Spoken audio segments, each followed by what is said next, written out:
Kalau dulu ketika kita menonton Indonesia melawan Arab Saudi, Indonesia melawan Iran, Indonesia melawan Australia, Indonesia melawan Jepang, saya yakin di hatinya itu semua sudah kalah Indonesia. Ah, ini udah kalahnya Indonesia itu. Seperti itunya itu. Tetapi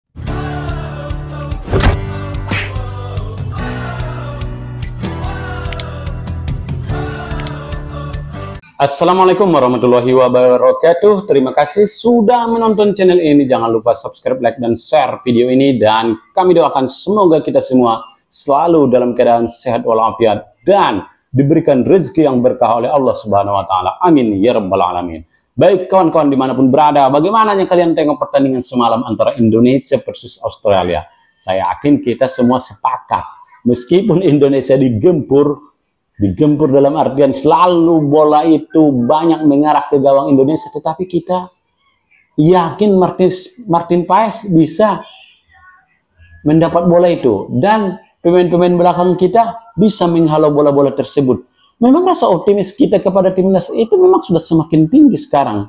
Kenapa semakin tinggi? Karena kita sudah menyaksikan pertandingan demi pertandingan yang dilakukan di timnas. Dan kita memiliki pemain-pemain yang boleh dikatakan levelnya memang sudah di atas kawasan ASEAN Tenggara. Oleh karena itu, wajar jika kita optimis bahwasanya Indonesia bisa memberikan perlawanan, Indonesia bisa mengalahkan lawan-lawannya. Bukan begitu kawan-kawan?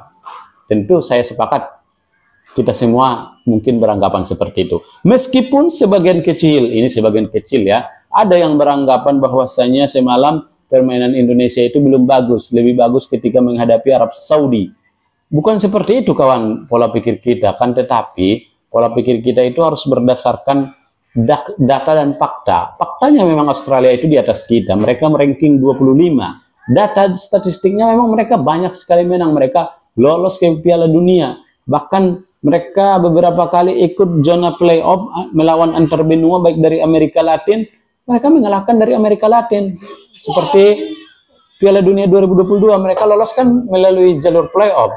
Karena yang lolos otomatis saat itu adalah dari grup A dan B-nya itu kan ada Jepang, ada Iran, ada Korea Selatan, kemudian ada Arab Saudi.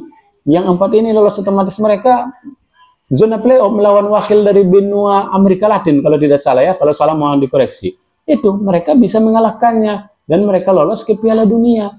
Nah, ketika Indonesia bisa memberikan perlawanan dan pertahanan yang bagus, tentu Indonesia kita katakan sudah bagus. Ya, kalau Indonesia tidak bagus, kalau pertahanan Indonesia tidak bagus, sudah berapa gol yang terjadi kepada Indonesia? Mungkin bisa 4, bisa 5 juga. Tetapi karena pertahanan sangat bagus, ya ini yang membuat Indonesia bisa bermain imbang. Jadi kalau dikatakan semua aspek Indonesia kalah, tidak boleh juga seperti itu. Coba seandainya Indonesia memiliki striker yang tajam, satu aja kurangnya kan, striker yang tajam, striker murni. Nah, mungkin Indonesia akan mengalahkan Australia semalam, meskipun ball possession, akurasi umpan, tendangan penjuru, tendangan ke gawang dimiliki oleh Australia, tetapi itu tidak bisa membobol gawang Indonesia.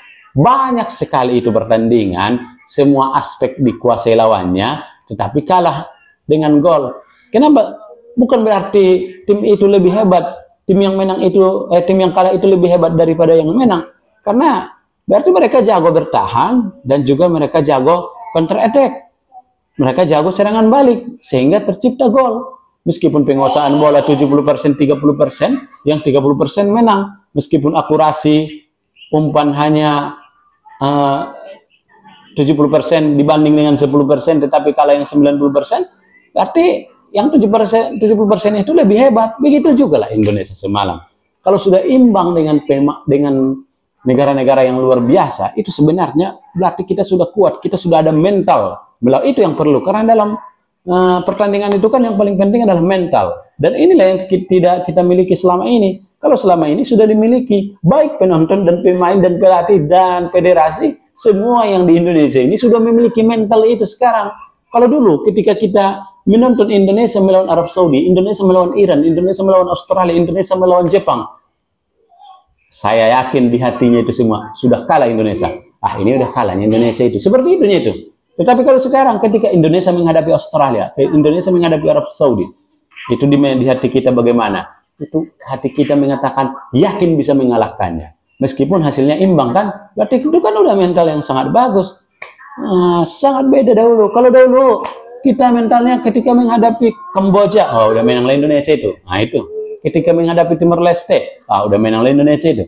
Ketika menghadapi Malaysia 50-50. Ketika menghadapi Thailand, udah pesimis 40% yang menang ini gitu.